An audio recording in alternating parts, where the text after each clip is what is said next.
কোনো বান্দা এবং বান্দি যদি ফজরের নামাজের পরে সালাম ফিরানোর পরে ওই জায়গার মধ্যে বসে থাকার পরে যদি তাসবিহ তাহলিল গোলা পাঠ করতে থাকে, তারপরে যখন সূর্য ওঠে, সূর্য ওঠার কিছুক্ষণ পরে যদি 2 রাকাত সালাত আদায় করে, এই সালাতের নাম হচ্ছে সলাতুল ইশরাক। সালাতের নাম কি? সলাতুল ইশরাক তথা ইশরাকের নামাজ।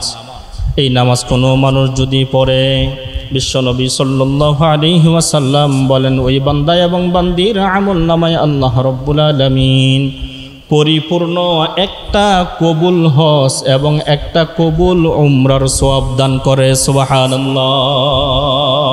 সকালবেলায় আল্লাহ রাব্বুল আলামিনের জিকির করা, কি জিকির করব এই ব্যাপারে রাসূল করিম সাল্লাল্লাহু আলাইহি ওয়াসাল্লাম হাদিসের মধ্যে বলেছেন, সুবহানাল্লাহি ওয়া বিহামদিহি সুবহানাল্লাহিল আযীম। এই জিকিরটা কমপক্ষে প্রতিদিন সকালবেলায় 100 বার করে পাঠ করা।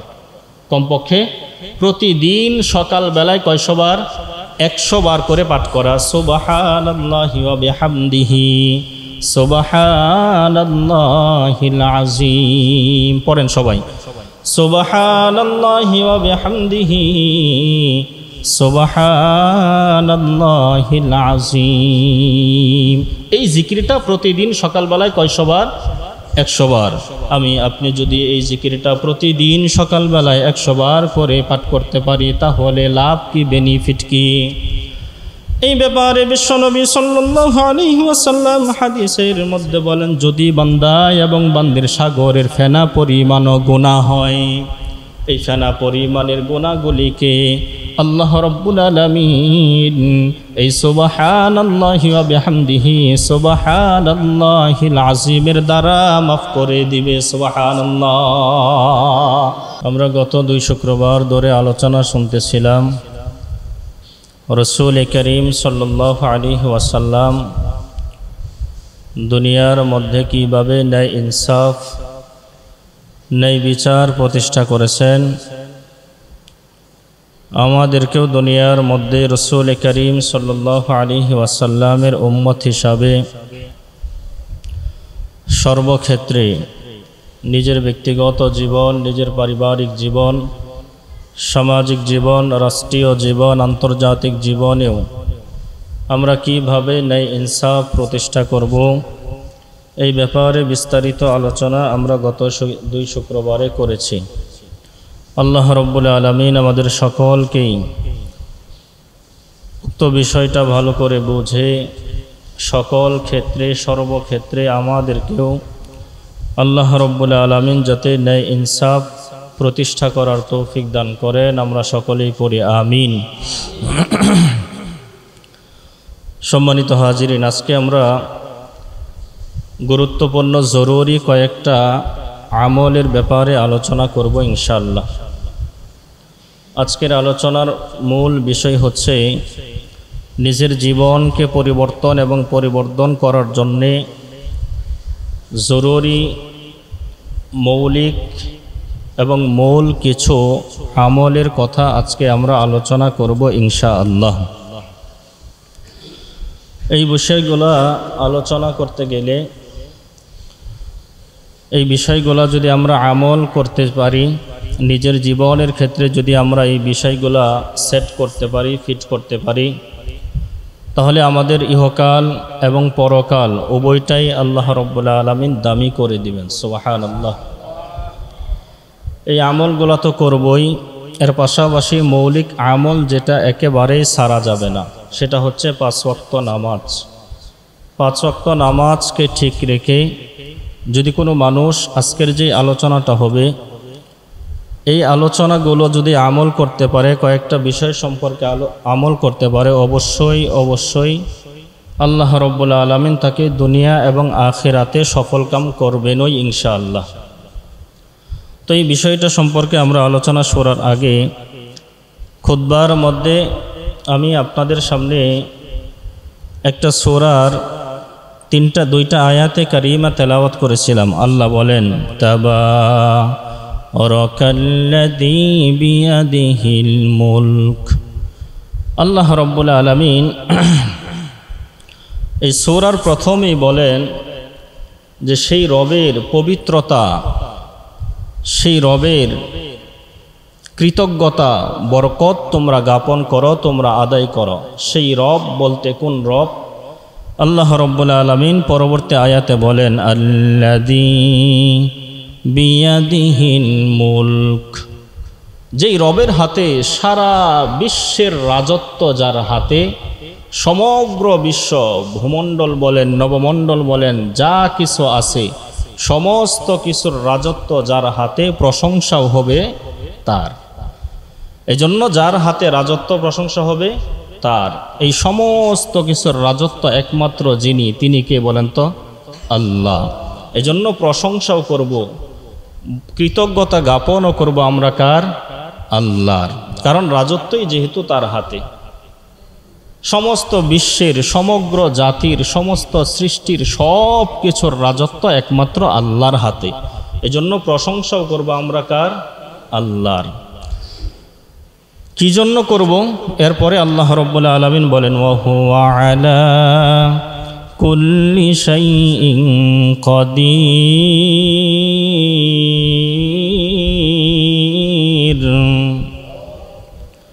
আল্লাহ রাব্বুল আলামিন বলেন ওয়া হুয়া আলা কুল্লি শাইইন কাদির। এই জন্যই তোমরা আমি আল্লাহ রাব্বুল আলামিনের প্রশংসা করবা, এই জন্যই আমি আল্লাহ রাব্বুল আলামিনের রাজত্ব হচ্ছে। কারণ আমি আল্লাহ রাব্বুল আলামিন দুনিয়ার মধ্যে যত কিছু আছে সমস্ত কিছুর উপরে শক্তিধর, ক্ষমতাধর। সুবহানাল্লাহ। সব কিছুর উপরে কার ক্ষমতা? আল্লাহর ক্ষমতা। আমার আপনার ক্ষমতা আছে? কোনো ক্ষমতা আমার আপনার কোনো কিছুরই উপরে নাই। সমস্ত কিছুর ক্ষমতা, সমস্ত কিছুর উপরে যার ক্ষমতা তিনি হচ্ছেন আল্লাহ। এজন্যই আমরা আল্লাহ রাব্বুল আলামিনের উপরে কি করব? প্রশংসা করব, তার পবিত্রতা অর্জন করব, তার কৃতজ্ঞতা জ্ঞাপন করব। কেমন ক্ষমতা আল্লাহর? আল্লাহ রাব্বুল আলামিনের কেমন ক্ষমতা? এর পরবর্তী আয়াতে আল্লাহ রাব্বুল আলামিন বলেন আল্লাযী খালাকাল মাউতা ওয়াল হায়াতা। আল্লাহ রাব্বুল আলামিনের কেমন ক্ষমতা? আল্লাহ রাব্বুল আলামিন বলেন আমি আল্লাহ রাব্বুল আলামিন দুনিয়ার মধ্যে যত মানুষ আছে, যত মাখলুকাত আছে, সমস্ত মানুষ এবং সমস্ত মাখলুকাতকে আমি আল্লাহ রাব্বুল আলামিন সৃষ্টি করেছি। এবং এই সমস্ত মাখলুকাত আমি আল্লাহ রাব্বুল আলামিন আবার মৃতও করতে পারি, আবার মৃত থেকে আমি আল্লাহ রাব্বুল আলামিন জীবিতও করতে পারি। সুবহানাল্লাহ। আল্লাহ রাব্বুল আলামিন জীবন আমাকে আপনাকে দিয়েছেন, তিনি আমাদেরকে আবার মারতে পারেন, আবার কবর থেকে তিনি আমাদেরকে কি করতে পারেন? উঠাতে পারেন। এই সমস্ত কিছুর ক্ষমতা কার হাতে? আল্লাহর হাতে। এজন্যই তিনি হচ্ছেন শক্তিধর, তিনি হচ্ছেন ক্ষমতাধর। তিনার ক্ষমতার উপরে আর কারো কোনো কি নাই? ক্ষমতা নাই। এখন হয়তো অনেকেই প্রশ্ন করবেন হুজুর, আল্লাহ রাব্বুল আলামিন জীবন দান করে আবার মৃত্যু দান করে, কারণটা কি? জীবনও দেয় আবার মারেও, জীবিত করেন আবার মারেন, কারণটা কি? এর পরবর্তী আয়াতে আল্লাহ রাব্বুল আলামিন বলেন লিয়াবলুয়াকুম আইয়ুকুম আহসানু আমালা।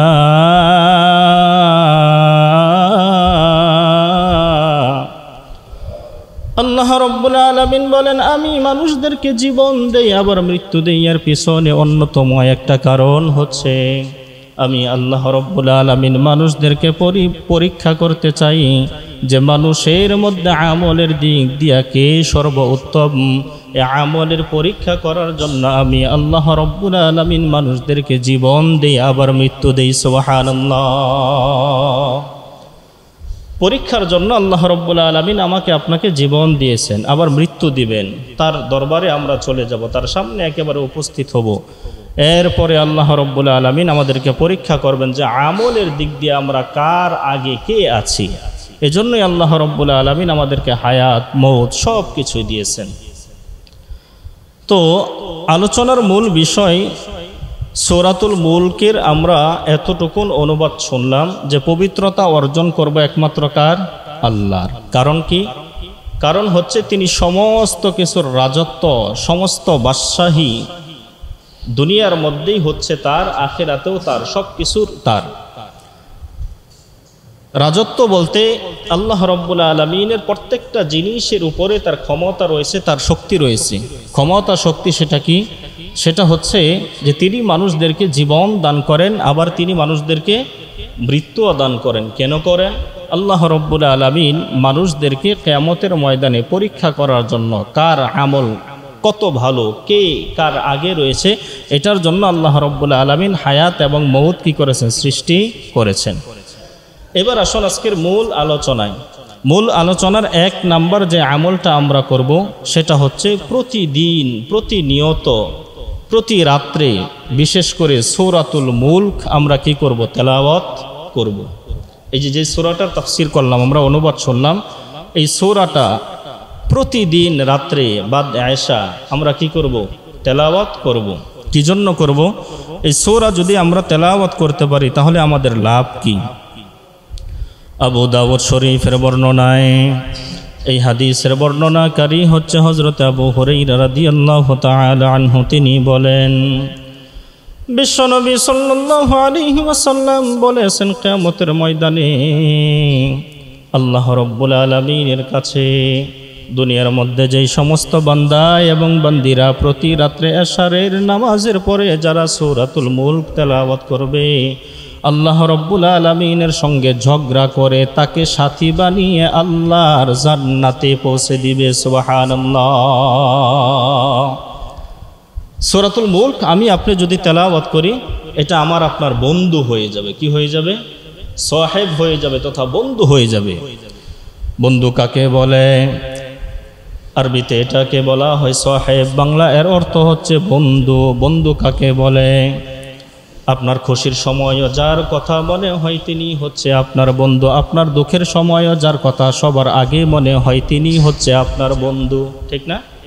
সুখের সময় সবার আগে যার কথা মনে হয় তিনি আপনার বন্ধু, দুঃখের সময়ে সবার আগে যার কথা আপনার মনে হয় তিনি আপনার কি? বন্ধু। সুখে এবং দুঃখে যিনি সব সময় আপনার পাশে থাকে তিনি হচ্ছে আপনার বন্ধু, ঠিক না? সুখের সময় মনে হয়, দুঃখের সময়ও মনে হয়, সুখে এবং দুঃখে সব সময় আপনার পাশে থাকে তিনি হচ্ছে কি? আপনার বন্ধু। এটা তো দুনিয়ার হাইসিয়তের কথা বললাম, দুনিয়ার নিজামের কথা আপনাদেরকে বললাম। কিন্তু বিশ্বনবী সাল্লাল্লাহু আলাইহি ওয়াসাল্লাম বলেছেন, যদি কোনো বান্দা এবং বান্দি প্রতি রাত্রিবেলা সূরাতুল মুলকের তেলাওয়াত করে, তেলাওয়াত করার সঙ্গে সঙ্গে আল্লাহ রাব্বুল আলামিন এই সূরাতুল মুলকে সেই বান্দা এবং বান্দির জন্য সাহেব তথা বন্ধু বানিয়ে দিবেন। সুবহানাল্লাহ। বন্ধু বানিয়ে দিয়ে কিন্তু শেষ না, কিয়ামতের ময়দান কায়েম হয়ে যাওয়ার সঙ্গে সঙ্গে আল্লাহ রাব্বুল আলামিনের কাছে এই সূরাতুল মুলকটা আল্লাহ রাব্বুল আলামিনের সঙ্গে আপনাকে জান্নাতে নেওয়ার জন্য ঝগড়া শুরু করে দিবে।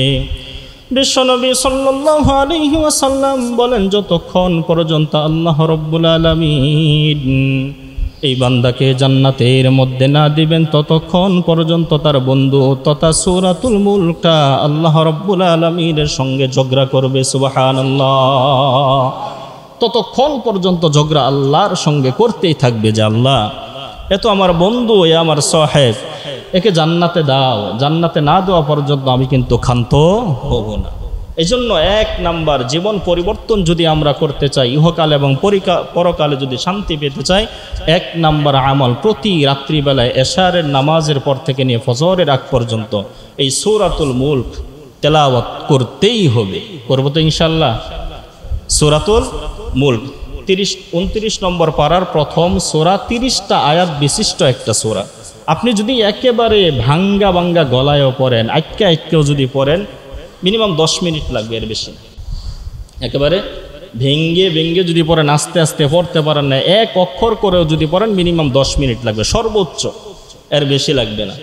আর যদি আমাদের মতো হয় 2 মিনিট 3 মিনিটের মধ্যেই শেষ হয়ে যাবে ইনশাআল্লাহ। এই জন্য আমরা সূরা মুলকের তেলাওয়াত করবো তো ইনশাআল্লাহ। যদি না পারি তাহলে মোবাইলের মধ্যে ইউটিউব বাটনে যে অথবা গুগল বাটনে যে আমরা সার্চ দিব সূরা মুলকের তেলাওয়াত শুনতে চাই। কি সার্চ দিব? কত কিছুই তো সার্চ দেন আপনাদের না, হ্যাঁ, ইন্ডিয়ার এই দেখতে চাই, বাংলাদেশে সেই দেখতে চাই, কত কিছুই তো রাত্রিবেলায় সার্চ দিয়ে আপনি দেখেন, রাত 12টা 1টা পর্যন্ত দেখেন না? তো সার্চ বাটনে যে সার্চ দিবেন যে সূরা মুলকের কি চাই, তেলাওয়াত শুনতে চাই, দেখবেন যে তেলাওয়াত এসে গেছে। আপনার যার তেলাওয়াত শুনতে ভালো লাগে সার্চ দিবেন, দেখবেন যে তেলাওয়াত শুরু হয়ে গেছে। যদি না পারেন প্রতি রাত্রে অন্ততপক্ষে শুনে হলেও কি করবেন, ঘুমিয়ে যাবেন ইনশাআল্লাহ। ঘুম যদি কারো না ধরে এই সূরা চালু করবেন, ঘুম ধরে যাবে। আরও কিছু ঘুমের আমল আছে। তো সূরাতুল মুলকের তেলাওয়াত আমরা অবশ্যই করব ইনশাআল্লাহ। এটা হচ্ছে 1 নম্বর ফজিলতের কথা বললাম। 2 নম্বর, আমরা যদি সূরাতুল মুলক তেলাওয়াত করি, 2 নম্বর ফজিলত হচ্ছে বাইহাকি শরীফের বর্ণনায়, এই হাদিসের বর্ণনাকারী হচ্ছে হযরত আব্দুল্লাহ ইবনে মাসউদ রাদিয়াল্লাহু তাআলা আনহু। তিনি বলেন, বিশ্বনবী সাল্লাল্লাহু আলাইহি ওয়াসাল্লাম বলেছেন, সূরাতুল মুলক তেলাওয়াতকারী বান্দা এবং বান্দিকে আল্লাহ রাব্বুল আলামিন যখন মৃত্যুদান করবেন, মৃত্যুদান করার সঙ্গে সঙ্গেই দুনিয়ার সমস্ত মানুষেরা যখন এই বান্দা এবং বান্দিকে কবরের মধ্যে রেখে আসবে, রেখে আসার সঙ্গে সঙ্গেই তার কবরের মধ্যে আযাবের ফেরেশতা চলে আসবে, আবার রহমতের ফেরেশতাও চলে আসবে। আযাবের ফেরেশতা চলে আসার সঙ্গে সঙ্গেই তার পায়ের দিক দিয়ে সর্বপ্রথম তাকে আক্রমণ করার চেষ্টা করবে, তার শরীরের মধ্যে ঢোকার চেষ্টা করবে। যখন ফেরেশতারা পায়ের দিক দিয়ে ঢোকার চেষ্টা করবে, তখন আল্লাহ রাব্বুল আলামিনের পক্ষ থেকে সূরাতুল মুলকটা পায়ের দিক থেকে দাঁড়িয়ে যাবে। সুবহানাল্লাহ। সূরা মুলক পায়ের দিক দিয়ে দাঁড়িয়ে যাবে। সুবহানাল্লাহ। দাঁড়িয়ে যাওয়ার পরে ফেরেশতারা বলবে, ব্যাপার কি, আমাদের মাঝখানে কি জন্য দাঁড়াইলা, পর্দা কেন টানলা? তখন সূরাতুল মুলকটা আযাবের ফেরেশতাদেরকে বলতে থাকবে, শোনো, এই হচ্ছে আমাদের সাহেব, আমাদের বন্ধু, প্রতি রাত্রি বেলায় এশারের নামাজের পরে আমাদেরকে তেলাওয়াত করতো, আমাদেরকে শুনতো, আমাকে শুনতো। কাজে কাজে সুতরাং তুমি আযাব দেওয়ার জন্য যদি পায়ের দিক দিয়ে চেষ্টা করো, কঠিন কালেও তোমাকে পায়ের দিক দিয়ে ঢুকতে দিব না। সুবহানাল্লাহ। বিশ্বাস হয় এগুলা? হ্যাঁ, আমার কথা যদি বিশ্বাস না হয়, নবীজি বলতেছে এটা তো মানবেন। হ্যাঁ, রাসূল বলতেছে, এটা তো অবিশ্বাসের কিছু না। এইবার ফেরেশতারা পায়ের দিক দিয়ে চলে যাওয়ার পরে বুকের দিক দিয়ে আসতে থাকবে, বুকের দিক দিয়ে আসবে। বুকের দিক দিয়ে যখন আযাবের ফেরেশতা আসবে, আসার সঙ্গে সঙ্গে এই সূরাতুল মুলকটা বুকের দিকে দাঁড়িয়ে যাবে। সুবহানাল্লাহ। বুকের দিক দিয়েও ঢুকতে পারবে না, তখন মাথার দিক দিয়ে আবার ফেরেশতারা, আযাবের ফেরেশতারা আসতে থাকবে, তখন মাথার দিক দিয়েও সূরাতুল মুলকটা আপনাকে হেফাজত করার জন্য দাঁড়িয়ে যাবে। এইভাবে আল্লাহ রাব্বুল আলামিনের হুকুম অনুযায়ী কবরের মধ্যে সূরাতুল মুলকটা আপনাকে আমাকে কিয়ামত পর্যন্ত হেফাজত করবে। সুবহানাল্লাহ। এজন্য শর্ত হচ্ছে প্রতি রাত্রে এশারের নামাজের পরে অবশ্যই আমরা কি করব, সূরা মুলক তেলাওয়াত করব ইনশাআল্লাহ। রাসূল করিম সাল্লাল্লাহু আলাইহি ওয়াসাল্লাম এবং সাহাবায়ে কেরাম রাদিয়াল্লাহু তাআলা আনহুমদের প্রতি রাত্রের আমল ছিল এটা। কখনো বিশ্বনবী সাল্লাল্লাহু আলাইহি ওয়াসাল্লাম এই আমল কখনো ছাড়েন নাই নবীজির জীবনে। আয়েশা সিদ্দিকা রাদিয়াল্লাহু তাআলা আনহা বলেন যে নবীজির জীবনে কখনো সূরা মুলক কোনো রাত্রেই ছাড়েন নাই, যত বিপদই হোক। কখনো কি করেন নাই? নবীজি সূরা মুলক কখনোই ছাড়েন নাই। তার জীবনে একেবারে মৃত্যুর আগ পর্যন্ত রাসূল এই সূরাতুল মুলকের কি করেছেন? তেলাওয়াত করেছেন। সাহাবায়ে কেরাম রাদিয়াল্লাহু তাআলা আনহুমরাও করেছেন। এজন্য আমরাও নিজের জীবনকে যদি পরিবর্তন করতে চাই, ইহকাল এবং পরকালে যদি নাজাত পেতে চাই, শান্তি পেতে চাই, তাহলে অবশ্যই 1 নম্বর কর্মসূচি হচ্ছে সূরাতুল মুলকের তেলাওয়াত করতেই হবে। কারণ এটা ছাড়া আমার আপনার রক্ষাই নেই। বুঝতে পারছেন? যারা তেলাওয়াত করতে পারেন করবেন ইনশাআল্লাহ, আর যারা না পারেন মোবাইলে হলেও প্রতি রাত্রে শুনবেন ইনশাআল্লাহ। 1 নম্বর আমল। 2 নম্বর আমল হচ্ছে নিজের জীবনকে যদি আমরা পরিবর্তন করতে চাই, 2 নম্বর আমল হচ্ছে ফজরের নামাজের পরে যদি পারেন ওই জায়গার মধ্যেই বসে থাকবেন, বসে বসে তাসবিহ তাহলিল গুলা পাঠ করতে থাকবেন। তারপরে এশরাকের নামাজ পড়ে, সূর্য ওঠার পরে এশরাকের নামাজ পড়ে দোয়া করে তারপরে মসজিদ থেকে বের হবেন অথবা বাসা থেকে বের হবেন। হয়তো বলবেন যে হুজুর লাভ কি এটা লাভের কথা যদি শোনেন আশ্চর্য হয়ে যাবেন। এটা যে কত ফজিলত, কত লাভ। আমাদের এই যে হাজী সাহেব আছে না, এখন উমরা সফরে আছে, হাজী সাহেব কখনো ফজর নামাজের পরে মসজিদ থেকে বের হয় না। হাজী সাহেবের বিশেষ আমল এটা, আপনাদেরকে বলি, উনি নাই বিদায় বলতেছি, কখনো মসজিদ থেকে ইশরাক না পড়ে কখনো বের হয় না উনি, সব সময় সারা বছরের ওনার একটা আমল এটা। এজন্য আমরাও কি করব, চেষ্টা করবো ইনশাআল্লাহ। আমরা যদি ইশরাকের আমল করতে পারি প্রতি ফজরের নামাজের পরে, আমাদেরকে আল্লাহ রাব্বুল আলামিন কি দান করবেন এই ব্যাপারে আপনাদেরকে একটা হাদিস আমি শোনাই। এই ব্যাপারে রাসূল করিম সাল্লাল্লাহু আলাইহি ওয়াসাল্লাম হাদিসের মধ্যে বলেছেন, তিরমিজি শরীফের বর্ণনায়, এই হাদিসের বর্ণনাকারী হচ্ছে হযরত আনাস ইবনে মালিক রাদিয়াল্লাহু তাআলা আনহু। তিনি বলেন, কোনো বান্দা এবং বান্দি যদি ফজরের নামাজের পরে সালাম ফিরানোর পরে ওই জায়গার মধ্যে বসে থাকে, বসে থাকার পরে যদি তাসবিহ তাহলিল গোলা পাঠ করতে থাকে, তারপরে যখন সূর্য ওঠে, সূর্য ওঠার কিছুক্ষণ পরে যদি 2 রাকাত সালাত আদায় করে, এই সালাতের নাম হচ্ছে সলাতুল ইশরাক। সলাতের নাম কি? সলাতুল ইশরাক, তথা ইশরাকের নামাজ। এই নামাজ কোনো মানুষ যদি পড়ে, বিশ্বনবী সাল্লাল্লাহু আলাইহি ওয়াসাল্লাম বলেন, ওই বান্দা এবং বান্দির আমল নামায় আল্লাহ রাব্বুল আলামিন পরিপূর্ণ একটা কবুল হজ এবং একটা কবুল উমরার সওয়াব দান করে। সুবহানাল্লাহ। পরিপূর্ণ একটা কবুল হজ এবং কবুল উমরার সওয়াব আল্লাহ রাব্বুল আলামিন দান করেন। সুবহানাল্লাহ। আচ্ছা বলেন, এটার চাইতে ফজিলতের কথা আর কি চান? আমার আপনার কয়জনেরই বা সমর্থ আছে উমরা করার, হজ করার? আছে? হ্যাঁ, এখন বর্তমান যে অবস্থা, 5-7 লাখ টাকা লাগে হজ করতে গেলে, সামর্থ্য তো অনেকেরই নাই। যাদের আছে আমরা অনেকে যাই না, বুঝেন না? এই হচ্ছে অবস্থা। কিন্তু ফ্রি বিষয় একেবারে। যদি এই আমলটা আমার আপনার আমল নামায় পেতে চাই, তাহলে হজ এবং উমরার আমল নামা যদি পেতে চাই, ফজরের নামাজের পরে হ্যাঁ ইশরাকের আমল করা চাই, তাহলে আমার আপনার জীবন কি হয়ে যাবে? পরিবর্তন হয়ে যাবে। এটা হচ্ছে 2 নম্বর আমল, 2 নম্বর কর্মসূচি। 3 নম্বর আমল বা 3 নম্বর কর্মসূচি হচ্ছে সকালবেলায় আল্লাহর জিকির করা। 3 নম্বর আমল কি? সকালবেলায় আল্লাহ রাব্বুল আলামিনের জিকির করা। কি জিকির করব? এই ব্যাপারে রাসূল করিম সাল্লাল্লাহু আলাইহি ওয়াসাল্লাম হাদিসের মধ্যে বলেছেন, সুবহানাল্লাহি ওয়া বিহামদিহি সুবহানাল্লাহিল আযীম। এই জিকিরটা কমপক্ষে প্রতিদিন সকালবেলায় 100 বার করে পাঠ করা। কমপক্ষে প্রতিদিন সকালবেলায় কয়শো বার? 100 বার করে পাঠ করা। সুবহানাল্লাহি ওয়া বিহামদিহি সুবহানাল্লাহিল আযীম। পড়েন সবাই, সুবহানাল্লাহি ওয়া বিহামদিহি সুবহানাল্লাহিল আযীম। এই জিকিরটা প্রতিদিন সকালবেলায় কয়শো বার? 100 বার। আপনি যদি এই জিকিরটা প্রতিদিন সকালবেলায় 100 বার করে পাঠ করতে পারি, তাহলে লাভ কি, বেনিফিট কি? এই ব্যাপারে বিশ্বনবী সাল্লাল্লাহু আলাইহি ওয়াসাল্লাম হাদিসের মধ্যে বলেন, যদি বান্দা এবং বান্দির সাগরের ফেনা পরিমাণ গুনাহ হয়, এই ফেনা পরিমাণের গুনাহগুলিকে আল্লাহ রাব্বুল আলামিন এই সুবহানাল্লাহি ওয়া বিহামদিহি সুবহানাল্লাহিল আযীমের দ্বারা মাফ করে দিবে। সুবহানাল্লাহ। এটা 100 বার পড়বেন। সাগরের ফেনা পরিমাণও যদি গুনাহ থাকে, আল্লাহ রাব্বুল আলামিন কি করে দিবেন? মাফ করে দিবেন। সুবহানাল্লাহি ওয়া বিহামদিহি সুবহানাল্লাহিল আযীম। পড়বেন তো ইনশাআল্লাহ। এটা হচ্ছে 3 নম্বর কর্মসূচি জীবন পরিবর্তনের জন্য। 4 নম্বর কর্মসূচি হচ্ছে জীবন পরিবর্তনের জন্য আল্লাহ রাব্বুল আলামিনের কাছে দোয়া করা।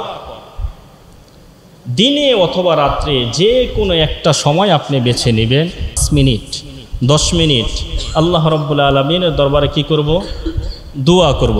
24টা ঘন্টার মধ্যে আপনি যে কোনো একটা সময় আপনি বেছে নেবেন আল্লাহ রাব্বুল আলামিনের কাছে দোয়া করার জন্য। যদি না পারে 2 মিনিট করব, 5 মিনিট করব, যদি পারেন 10 মিনিট করবেন। একটা সময় বেছে নেবেন আল্লাহ রাব্বুল আলামিনের 24 ঘন্টার মধ্যে থেকে যে কোনো একটা সময় আপনি বেছে নেবেন, যে আমি আল্লাহর কাছে আমার জন্য, আমার ফ্যামিলির জন্য, বিশ্ববাসীর জন্য, সবার জন্য 5 মিনিট আমি আল্লাহর কাছে কি করব? দোয়া করব ইনশাআল্লাহ। এখন দোয়া করবেন কি? আপনারা তো নামাজই পড়েন না। হ্যাঁ, নামাজই তো ঠিক নেই। আমি কিন্তু আগেই বলছি আমলগুলা করার পূর্ব শর্ত হচ্ছে 5 ওয়াক্ত নামাজ। আমি আগেই বলছি, আবারও বলতেছি, আমলগুলা করার পূর্ব শর্ত হচ্ছে 5 ওয়াক্ত নামাজ। এখন নামাজই তো পড়েন না, দোয়া করবেন কি? যদিও শুক্রবারের দিন সপ্তাহে একবার আসেন, ইমাম সাহেব আসসালামু আলাইকুম ওয়া রাহমাতুল্লাহ, আসসালামু আলাইকুম ওয়া রাহমাতুল্লাহ, পিছন দিকে তাকাইয়া দেখি মসজিদ ফাঁকা আছে না ভাই? হ্যাঁ, সালাম শেষ, মুসল্লি একেবারে যাইতেছে। কি ব্যাপার? এর কি নামাজের জন্য আসে নাই, তামাশার জন্য আসছে? কি বলেন? এটা কি তামাশা না বলেন তো? জুমার নামাজ হচ্ছে 10 রাকাত, আপনি পড়লেন 6 রাকাত, 4 রাকাত কোথায় গেল আপনি বলেন? আপনি বাসায় যেয়ে পড়েন, মসজিদেই পড়েন, আপনি বাসায় যেয়ে কতটুকু পড়েন আমাকে বোঝান না? আপনি মসজিদেই পড়েন না, ভালো লাগে না নামাজ পড়তে, আপনি বাসায় যে নামাজ পড়েন একটাও পড়ে না। আপনি হাজিরা নিতে পারেন, যারা যারা চলে যায় বাসায় যে একটাও পড়ে না। তো সালাম ফিরে যদি আপনাদের এই অবস্থা হয়, দোয়া করবেন কি?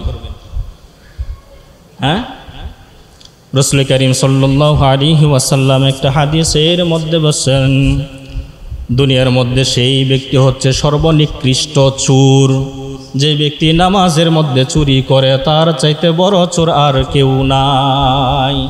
যে ব্যক্তি নামাজের মধ্যে চুরি করে তার চাইতে বড় চোর দুনিয়াতে আর কেউ নাই।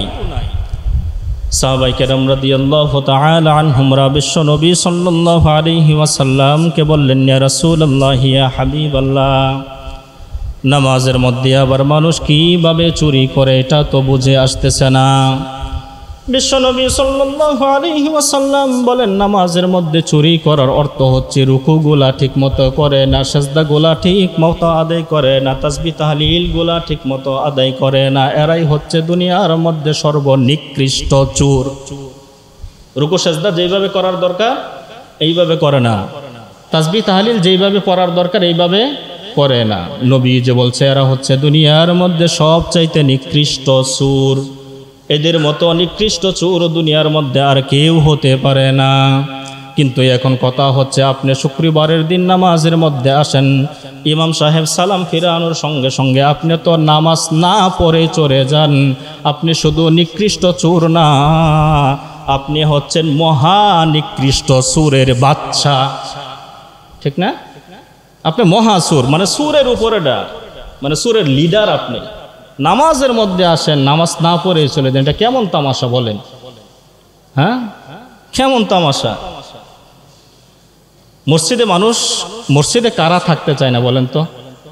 যাদের পাশার মধ্যে যাদেরকে শয়তানে শুধু গুতায়, যা তাড়াতাড়ি মসজিদ থেকে বের হয়, তাড়াতাড়ি মসজিদে, এরা মসজিদে টিকতে চায় না, কোন রকম খালি একেবারে ঠাস ঠুস করেই চলে যায়।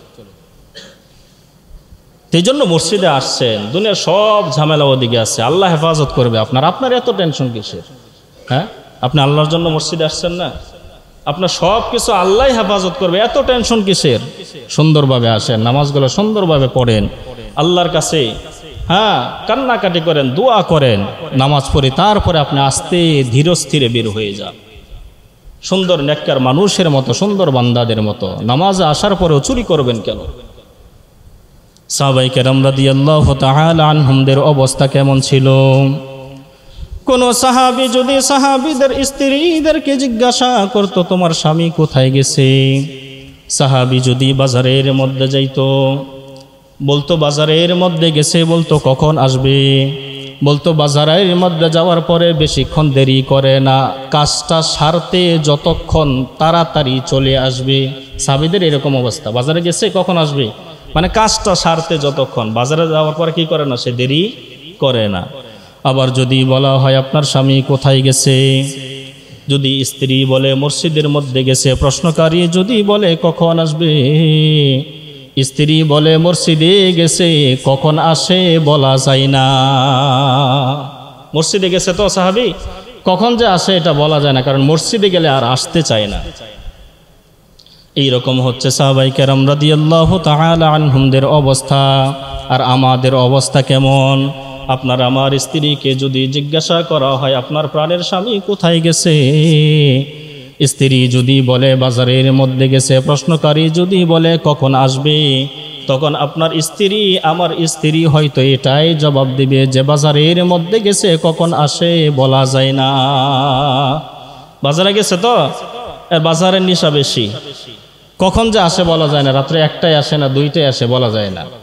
আবার যদি বলা হয় আপনার স্বামী কোথায় গেছে, যদি বলে মসজিদের মধ্যে গেছে, প্রশ্নকারী যদি বলে কখন আসবে, স্ত্রী বলে মসজিদে গেছে, তো যাওয়ার পরে মসজিদে যাওয়ার পরে সে কিন্তু দেরি করে না, সেজদাটা ফালাইতে মাটিতে যতক্ষণ তার মসজিদ থেকে বাহির হইতে ততক্ষণ দেরি হয় না। শুধু সেজদাটা ফালাবো, বুঝেন নাই? মানে মসজিদে যাবো ইমামের সাথে, শুধু সেজদাটা জমিনে ফালাবো, সালামটা ফিরাবো আর এসে পড়বো। আর বাজারে গেছে কখন আসবো, রাত্র 2টায় আসে না 3টায় আসে, কি করা যায় না, বলা যায় না। এই হচ্ছে আমাদের অবস্থা। আর সাহাবাই কেরাম রাদিয়াল্লাহু তাআলা আনহুমদের অবস্থা। বলতেছিলাম জীবন যদি পরিবর্তন করতে চান, ইহকাল এবং পরকালে যদি সফলতা আপনি আমি অর্জন করতে চাই, তাহলে 4 নম্বর আমল হচ্ছে জীবনের 4 নম্বর আমল হচ্ছে দৈনিক 24 ঘন্টার মধ্যে কোনো একটা সময়ে আল্লাহ রব্বুল আলামিনের কাছে নিজের গুনাহের দিকে অনুতপ্ত হয়ে খালেস দিলে নিজের সবার জন্য, পরিবারের জন্য, দেশের জন্য, দশের জন্য আল্লাহ রব্বুল আলামিনের কাছে দোয়া যদি করতে পারেন, হয়তো 1 দিন 2 দিন আপনার 3 দিন খারাপ লাগতে পারে, হয়তো অভ্যস্ত আপনি, হয়তো একটু সময় লাগতে পারে, কিন্তু জীবনের মধ্যে যদি এই আমলটা আপনি ফিট করতে পারেন, দেখবেন এটার চাইতে মজা আর শান্তি দুনিয়াতে অন্য কোথাও নাই। সুবহানাল্লাহ।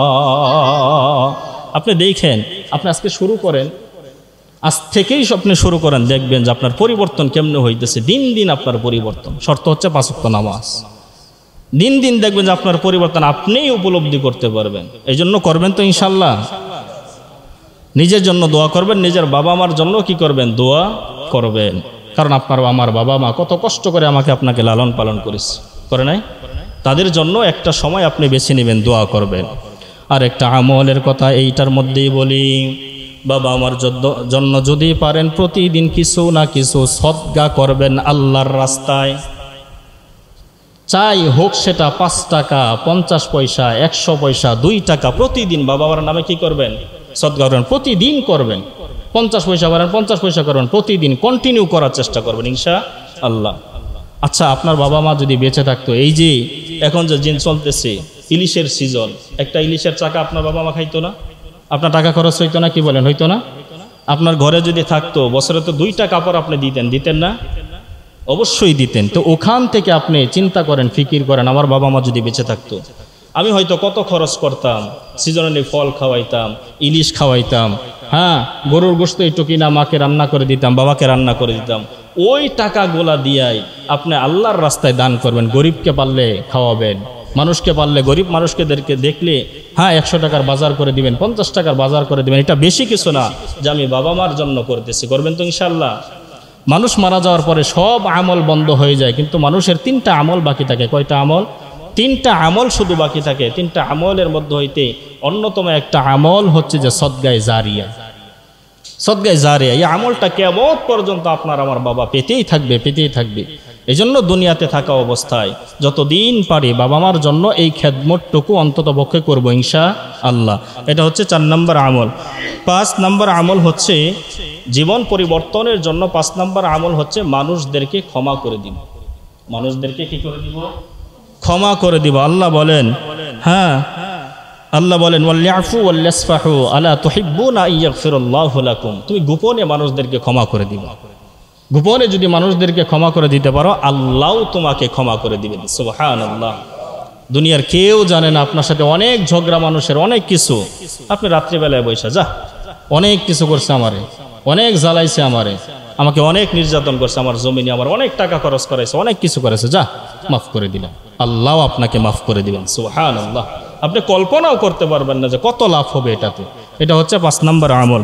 6 নম্বর আমল হচ্ছে নিজের জীবন পরিবর্তন করার জন্য যে প্রতিদিন অন্ততপক্ষে একটু হলেও কোরআনুল কারীমের তেলাওয়াত করা। প্রতিদিন আপনি পারেন 1 আয়াত কন্টিনিউ করেন, প্রতিদিন করেন। কি জন্য করব? আল্লাহ রাব্বুল আলামিন বলেন ইন্না হাযাল কুরআনা ইয়াহদি লিল্লাতী হিয়া আকওয়াম। এজন্যই আমরা কোরআনুল কারীমের তেলাওয়াত কন্টিনিউ করব।